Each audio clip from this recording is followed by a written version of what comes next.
You seen a grown woman naked though? I have. Right, right.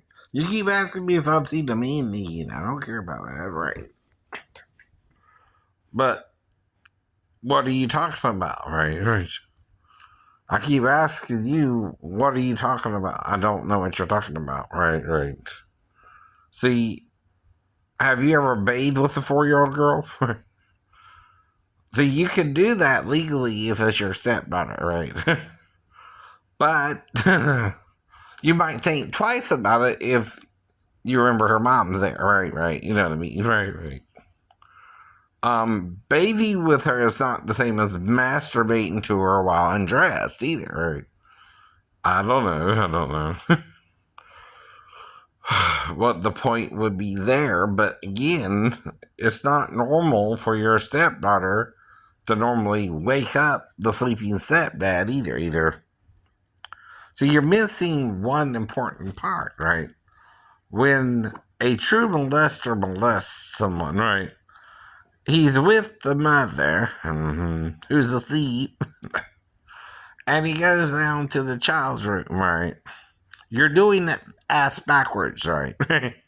You're making the child wake up the sleeping parent who's mentally ill, right? Who might not, if he suddenly woke up, even be his true self momentarily. Or even though he's not in a dream, right? If you have to interact with your stepdaughter that way, you're not doing it normally. You would be doing it abnormally, right? Against what Dr. Phil or Oprah say, right? How many times I gotta tell you that? A sleeping schizophrenic is still a sleeping schizophrenic on the couch. I know. And you knew I was a sleeping schizophrenic on the couch. Yeah. Because guess who tells people he's a schizophrenic sleeping on the couch? Shane.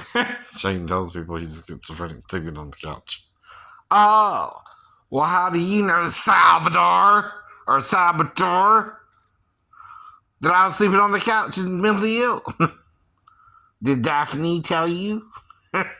See, Salvador? Mississippi? You know, the thing about schizophrenics is they don't admit they're schizophrenic. They don't admit they're schizophrenic.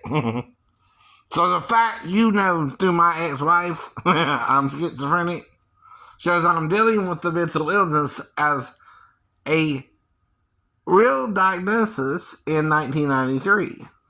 The problem was I had with it is it didn't exist until 1993. That's what I used Dr. Weinrep for. I didn't have a psychotic break until then, right? And it involved my ex-girlfriend. That's why I use real names. I'm a real person and I'm not fake. I'm not make-believe. I know. See, this is going to throw Hollywood for a loop. But there's a real person named Shane Edward Lee who has a real problem with real butt wipes in the world today, right? Who don't understand mental diagnosis.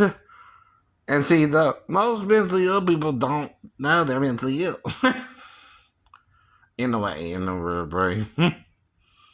But I know all three of my diagnoses, and the reason there's three is they couldn't pin me down, right? But I know all three. And two of them are related to the Bible and the prejudice of modern day psychiatry or psychology with the Bible, right? You don't think? Shit. See, when you write a book that, you know, basically denies everything the Christian Bible says, right? Including Jesus hearing voices and seeing the dove or whatever, right? Okay, you have a problem with all that. Especially Paul saying he heard the dead Jesus speak to him in his mind, right? So obviously you don't believe in telepathy or life after death, right? If you're a psychologist or a psychiatrist, right? But you also know Christians do, and we're brought up believing that Jesus is alive and in heaven and standing at the right hand of the Father in heaven, right? So we don't think he's dead, right? In the sense that what, right?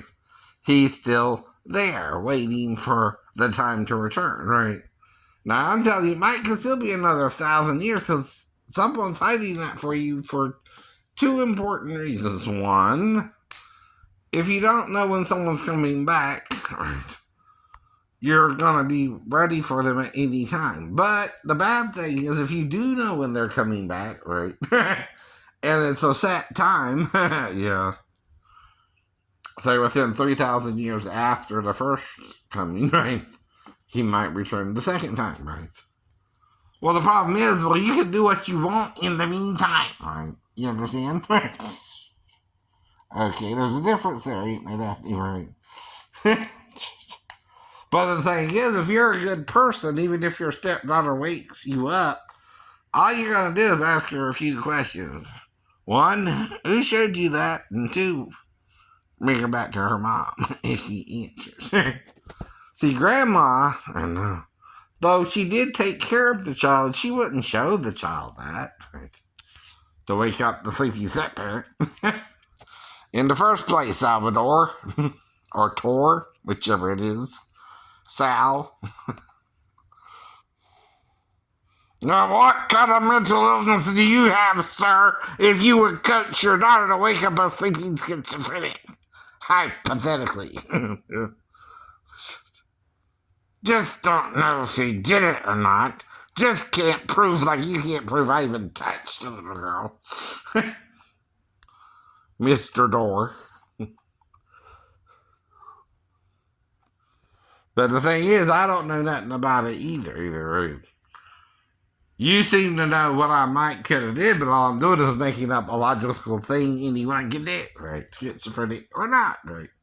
If the child were to wake you up, I know. And guess what? None of it is criminal. Right.